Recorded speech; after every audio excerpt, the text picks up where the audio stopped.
All right, everybody, how you doing there? Let's whip up a meatloaf today.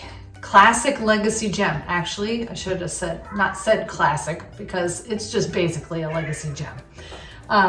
Which means no recipe, go from your gut, go with your feel, go with your smell, just like our meatballs. We got all of our staple ingredients here for our legacy gem, starting out with 3 pounds. This is gonna be a big meatloaf of meatball mix. Meatball mix is ground beef, pork, and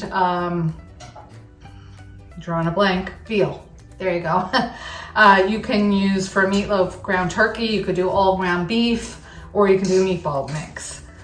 Today we're doing meatball mix. Just make sure that you mix all the 3 types of meat with your fork really good before you get started adding the other ingredients. Then we're gonna add our breadcrumbs. This is about a cup. This, again, a big meatloaf, 3 pounds. Probably could use a little bit more, but I just have a little bit in a bag here I'm gonna throw in, but we wanna feel it before we get too crazy with the breadcrumbs. Then we are gonna do this is our granulated garlic. I would do about 2 tablespoons for 3 pounds of meat. And same thing with granulated onion, about 2 good tablespoons. And you can see I'm covering the surface of the meat. Then I would do some salt. Don't go crazy with the salt. You can always add salt. You cannot take it out. So I'm going to do about a teaspoon of salt. I think that's all it really will need. And about the same of pepper. This is my ground pepper. Just any kind of black pepper will do. Get that in there for some flavor, maybe a little bit more. All right, so we got that flavor in there. Parmesan cheese, any kind of macaroni cheese you have. This is a 1/2 cup. And actually, looking at that, I think maybe a little bit more. Make sure your cheese is not lumpy. Make sure you got all the lumps out of that cheese, because if you don't, you're gonna have lumps of cheese in your meatloaf, which I don't think you're really gonna like. So again, cheese is a matter of taste. I happen to like cheese in my meatloaf. Parsley, fresh parsley from the garden today. A couple tablespoons of fresh. If you're using dried, maybe not so much. Maybe about 1.5 tablespoons, but I like in my meatloaf, if I have fresh parsley, I like it to be noticeable. All right, and the last thing is eggs. My eggs are very small today, so I have 4 eggs in here. Crack your eggs one at a time so that you don't ruin the whole batch, and put them together and then put them in your meatloaf. If you have extra large eggs, you might want to just do 1 egg per pound of meat that you have. I just put 1 in for extra because I got 3 pounds here and the eggs are really small. All right, I have extra breadcrumbs here because I'm going to mix it and then see how it feels, and then decide if I need to put in the more breadcrumbs for binding. So when I mix the meatloaf, I start out with my fork and I break up all the eggs and I sort of mix things around so that it's not, it's a little bit more incorporated. It's not real loose when I stick my hand in there. But I just, kind of get it started with the fork. And I clean off my fork and get rid of that. And you can kind of see what shape it's in now. Everything's kind of mixed in there. And then I just get my hands dirty. I put my hand in there and start going around and mixing all that ingredients in with the meat. And literally use your hands and scooch everything together.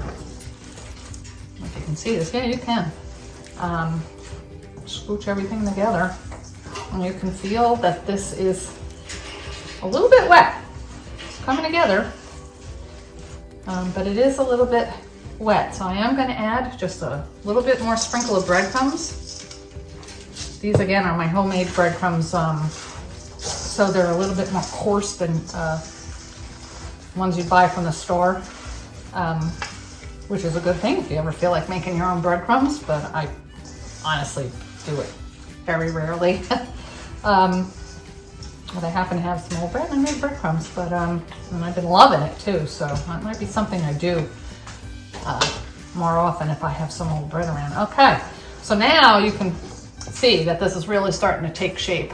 I can feel that it's, you know, really come together.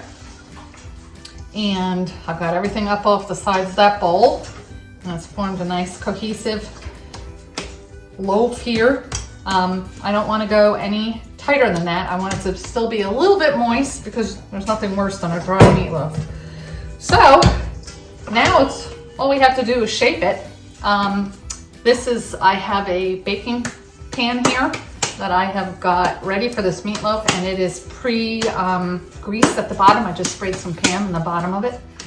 And now, as far as shaping a meatloaf goes, I like my meatloafs bigger and flatter rather than real high and real round. And the reason I like that is because it bakes off more evenly and it doesn't take as long to bake. If you think about it, you know, the bigger piece of meat you have in terms of height, the longer it's going to take to bake through.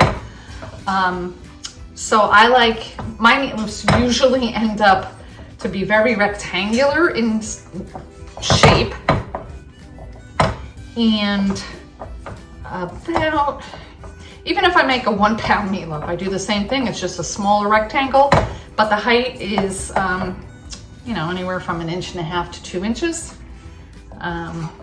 in height, and no more than that.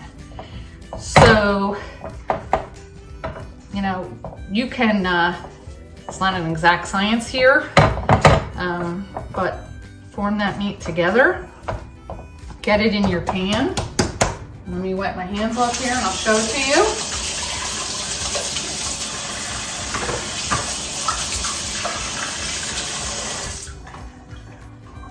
And I'll tell you how to bake it off. So, here's our meatloaf.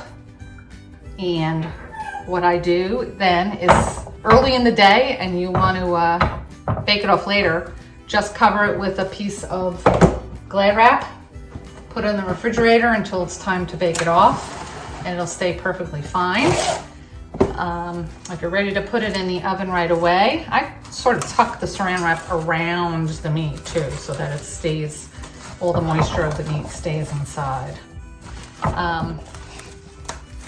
And then what you do is 350 degree oven, and I would put this meatloaf, this is again a 3-pounder, I'd put it in for at least an hour, check it, leave it in a little bit more if you need to, but basically about 60 minutes.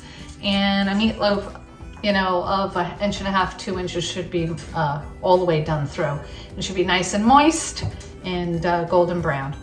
So that was quickly whipping up a meatloaf. I hope that I got you through this legacy gem okay, and hope you'll be making meatloaf real soon. And I'll show you at the end of this video what this looks like coming out of the oven, and I will give you the ingredients list in the description as well. So everybody, enjoy the meatloaf. Take care, and we'll see you soon.